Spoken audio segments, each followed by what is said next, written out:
The question you ask is around the clearing of land in relation to protection of property. There's a lot of things you can do, but when you get to a point of where you're not sure, go and seek clarification. When you were talking to the landholder, he wanted to put a fire break up through here and one along here. So Category A vegetation and Category B vegetation is the blue. The Queensland Government, under the Vegetation Management Act, we regulate this blue and we regulate this red. And there's no restriction on him putting a fire management line through here.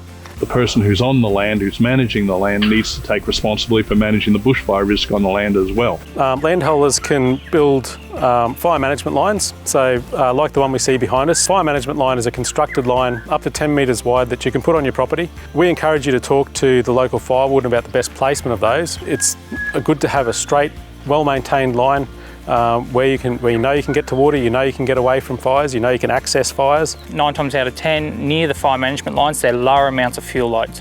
So that means there's lower flame heights. For crews, that's a safe area to attack the fire with their hose lines and also other appliances. Around infrastructure such as their house, significant water infrastructure like their tanks, you can clear up to 20 metres wide or 1.5 times the height of the trees.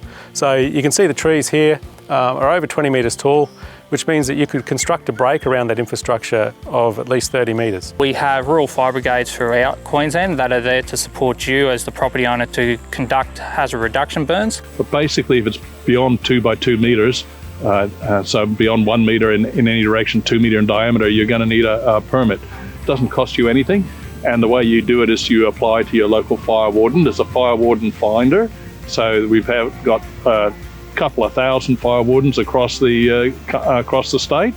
If they're doing their controlled burn and some of the vegetation dies as a result of that, that is exempted from acquiring any permit because they have that fire hazard reduction burn permit from the local fire warden. So that can be a legitimate use of it to keep it open for grazing and country healthy. When that can go wrong is when it's done too dry or too hot and ends up damaging trees and becoming out of control, and that actually changes the forest structure. If you talk to your local fire warden and ask, then it may well be possible to get the local brigade to come out and give you a hand. We do something, I believe it's over 2,500 of those a year, or I say we, it's actually our fantastic Rural Fire Brigade volunteers who deliver a lot of these. We can't guarantee we'll always do yours, but if you come and ask, you may well get a lot of help, and certainly you'll be able to get some advice.